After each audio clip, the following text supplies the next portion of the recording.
Your all-time favorite film, one movie, Smokey and Beard. Wow, great choice. Whenever. The notion is good. If I had to acquire. Mr. Mix-a-Lot altered the rules. We said, wait when baby got back arrived. Thank goodness that's better. Everyone likes a story about someone going from nothing to everything. But what about a narrative about someone losing everything? Some excel in their field. After being famous and loved, they were forgotten and discarded. Reynolds' life shows a tragic fall from grace. Really, this happened? What's Reynolds? Let's learn about a famous actor who now has no home. There was King. No one expected this much trouble. Reynolds dominated the global box office with Smokey and the Bandit, Deliverance, The Cannonball Run, and The Longest Yard. Hollywood's top earner, she made millions. Sorry, but he plummeted from the top and got into a financial crisis that left him homeless and broke. Before dying, he went to rehab for drug and alcohol abuse, underwent a quadruple heart bypass, and had back surgery for stunt job injuries. The 4-acre waterfront home he loved in Hobie Sound, Florida, was at risk due to his mounting debts and disastrous investments. He may bankrupt again. His divorce from Lonnie Anderson, a stunning TV actress, endangered his finances again 20 years after their famous divorce. Each money issue followed another. He resisted banks' attempts to reclaim Valhalla, his 5-bedroom Mediterranean mansion near West Palm Beach, Florida, on a boat only inland river. The resort had a private beach, luxury pool, boat dock, movie theater, tennis court, helicopter rest area, and hair salon. Reynolds had not paid the £700,000 mortgage since October 2010, according to Bank of America. The home has a £450,000 Bank Atlantic second mortgage. Anderson owes $180,000 on the property from her divorce. Reynolds sold his farm to pay off debts. Price dropped from £9 million to £7.6 million and 6 more times. Nobody wanted to buy it for £2.9 million. His close friend compared it to having millions of fans and a lot of money. The friend also mentioned money worries were exhausting him. The Hollywood legend is crumbling apart, mostly by his own hand. What led him to injure himself if he caused it? Downhill road. Reynolds made several disastrous bets. He owned the U.S. football team Tampa Bay Bandits. The squad collapsed after 3 seasons. Burt's Place, his Atlanta bar, closed after a year. He bought 160 acres in Florida. Burt's Ranch became a Smokey and the Bandit filming location. He erected a 450-seat dinner theater near his Jupiter house and created a national restaurant business. They're gone. Reynolds lived lavishly while his films bombed and big-budget film offers dried up. His worst errors, Endearment, which earned Jack Nicholson an Oscar, and Die Hard, which made Bruce Willis famous, are being passed over. But Reynolds' separation with Lonnie Anderson wounded him most. Reynolds' 1965 marriage to Judy Carn ended badly after 2 years. He then dated Tammy Wynette, Dina Shore, and Chris Evert. Before marrying Anderson in 1988, he appeared in 3 movies with Lorna Luft and Sally Field. Their son Quentin was born that year, and they seemed happy until a horrible separation in 1993. Anderson claimed Reynolds hit her multiple times. We were buddies first. Our relationship lasted 12 years.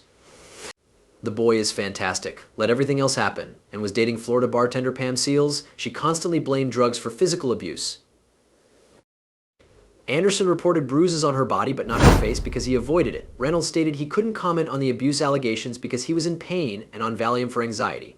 Anderson's journals say they received Compazine for side effects. Anderson claimed that Burt shoved her across the room, flung her to the floor, opened a box, and brought out a loaded revolver. It was their worst fight. He gave her the revolver and ordered her to shoot herself to help everyone. She recalls being terrified, but the damage was done. Anderson used a nanny for all Reynolds' visits with Quentin because he was worried about Burt's antics. His reputation suffered considerably.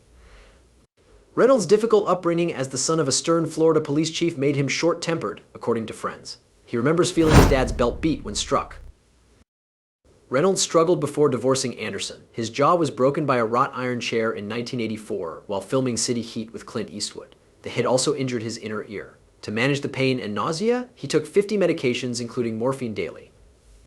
Over 2 years, he stayed in bed in a gloomy room. A cleaning program follows. Money issues arose. Reynolds' 1990 failed dinner theater was his first sale. However, his finances worsened. He lost £9 million investing in a failing restaurant.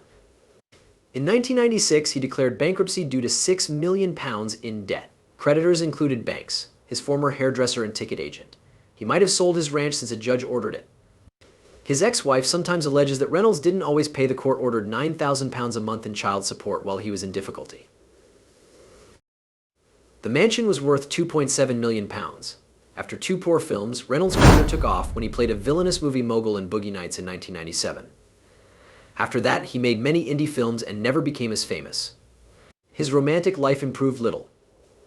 After many lawsuits, Reynolds and Pam Seals split in 2005. Of threatening to publicize his drug usage and addiction to acquire millions, Seals sued, claiming he beat her and seeking over £600,000. The arguing couple settled out of court. Years of film acting harmed them.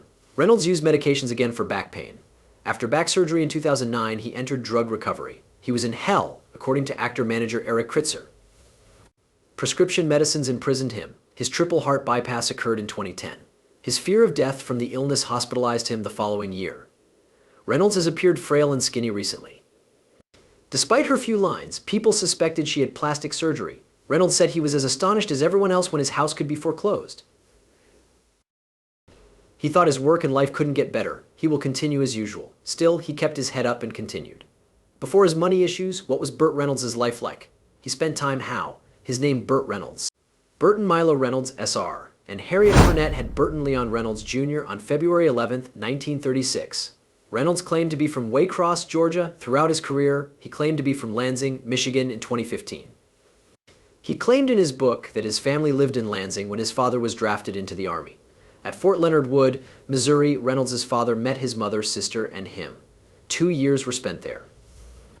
When his father was dispatched to Europe, his family moved to Lake City, Michigan, where his mother grew up.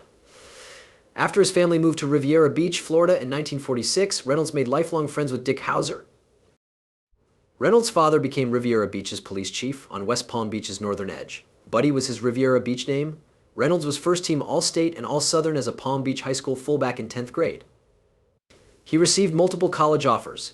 In 1954, he played halfback at Florida State University on a football scholarship after graduating from Palm Beach High School. Florida State roommate Lee Corso would become a college football coach, broadcaster, and commentator. He joined Phi Delta Theta. Reynolds excelled in his debut football season. He injured his knee in his sophomore year's first game.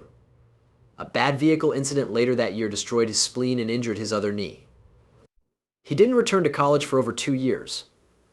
To study, he attended Palm Beach Junior College in Lake Park in early 1956. Reynolds returned to Florida State in 1957 to play football, but his automobile accident-related knee injuries slowed him down. Even if unfair, he was blamed for the team's October 12, 1957 loss to North Carolina State University. Soon after the game, he told his pals he was done with football. Reynolds took an English class at PVJC in 1956. Watson B. Duncan, I taught him and suggested he audition for his Outward Bound show. He gave him the lead after hearing him read Shakespeare in class. His act earned him the 1956 Florida State Drama Award. He concluded that reading those 2 words offered him a clue. He called Duncan his guru in his autobiography, the most significant person in his life. Something nice begins. The Florida State Drama Award winners received free admission to the Hyde Park Playhouse, a summer stock theater in New York. Reynolds liked the opportunity over more physically demanding summer jobs, but he hadn't considered acting as a profession. Joanne Woodward, Reynolds' co-worker, helped him find an agency.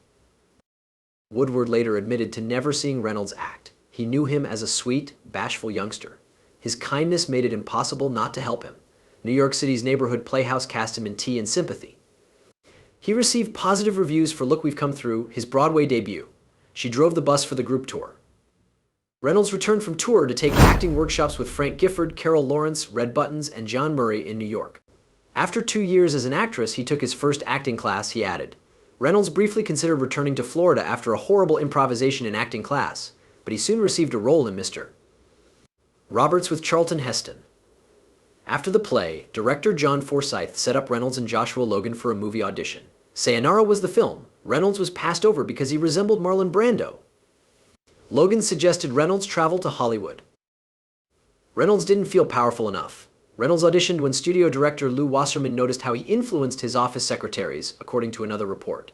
Test results were disappointing. Waiting tables, washing dishes, driving a delivery truck, and being a Roseland Ballroom bouncer were among his duties. Reynolds stated that a port worker offered him $150 to leap through a glass pane on live TV. Reynolds began acting on TV in the late 1950s. He guest starred on Flight, M Squad, Schlitz Playhouse, The Lawless Years, and Pony Express. He joined Universal Studios for 7 years. Reynolds' first major break was as Ben Fraser, the boat's pilot, on Riverboat alongside Darren McGavin. Reynolds managed the yacht while McGavin gambled in certain episodes. An ancient rumor said Reynolds was Marlon Brando's double. Show ran for 2 years. He quit after 20 episodes because he didn't like McGavin or the head producer and thought his part was silly. Reynolds stated he couldn't work thereafter. People disliked him. You don't quit a network show. Reynolds resumed TV guest appearances. He claimed to have played heavy in all-town shows, appearing in Alfred Hitchcock Presents, Lock Up, The Blue Angels, Michael Shayne, Zane Grey Theater, The Aquanauts, and The Brothers Brannigan. He later acknowledged those were sad years. Reynolds debuted in the low-budget Angel Baby, billed fourth. After then, he appeared in Armored Command, the only movie with Howard Keel not singing, Reynolds noted. That decision was terrible. He returned to Broadway in 1961 for Jose Quintero's Look, We've Come Through. It was aired 5 times. Reynolds guest starred on Naked City, Ripcord, Everglades, Route 66, Perry Mason, and The Twilight Zone's The Bard. An hour-long satire of Reynolds' look-alike Marlon Brando. He later remarked these guest pictures taught him more about his work than my riverboat beauty practice. The auto race film Smokey and The Bandit and Sally Field were her biggest blockbusters. This began 6 years as a top film talent. Semi-Tough, a football comedy starring Jill Clyburn and Chris Christopherson and produced by David Merrick, followed. His second film, The End, a dark comedy, was directed by him and starred someone written for Woody Allen. His sitcom with Needham and Field Hooper was better known, played an elderly stuntman. As time went on, his acting improved. Make 2.5 or 3 movies a year became easy for him. He observed that his pre-Deliverance drawings were far better.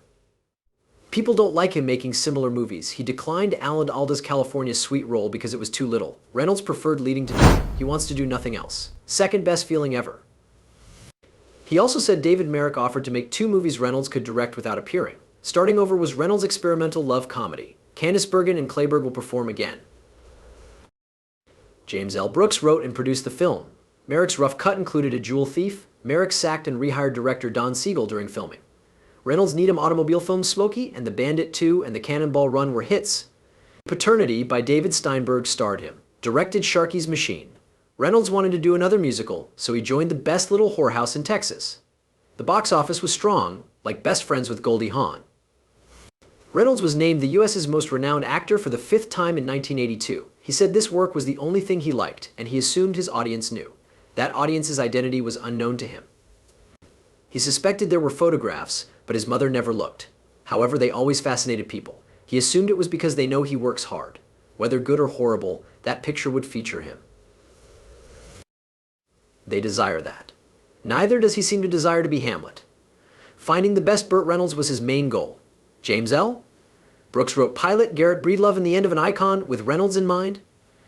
Reynolds declined and starred in Needham's second automobile chase comedy, Stroker Ace. After winning the hilarious part, Jack Nicholson won the Best Supporting Actor Oscar. Reynolds alleged he owed Hal more than Jim in 1987. Stroker Ace failed. Reynolds said rejecting the role was wrong. He feels worst about that one because it was an actual theatrical part, wishing he had done it. After thinking about it, it was a horrible decision. He performed several silly things throughout that time. In 1983, an unknown director said Reynolds' compensation wouldn't go down since Stroker Ace didn't sell well, but if 2 or 3 more movies like it fail, people won't cast him in them. He earns the most for those films. Reynolds believed this was his career's final turning point. He mentioned he lost pals there. Reynolds appeared in Blake Edwards' Unsuccessful, The Man Who Loved Women. According to an interview from this time, reaching the top was more fun than living there. Tom Selleck climbs his back. About 40 years old, he understood he could play some characters for 4 or 5 years without consequence.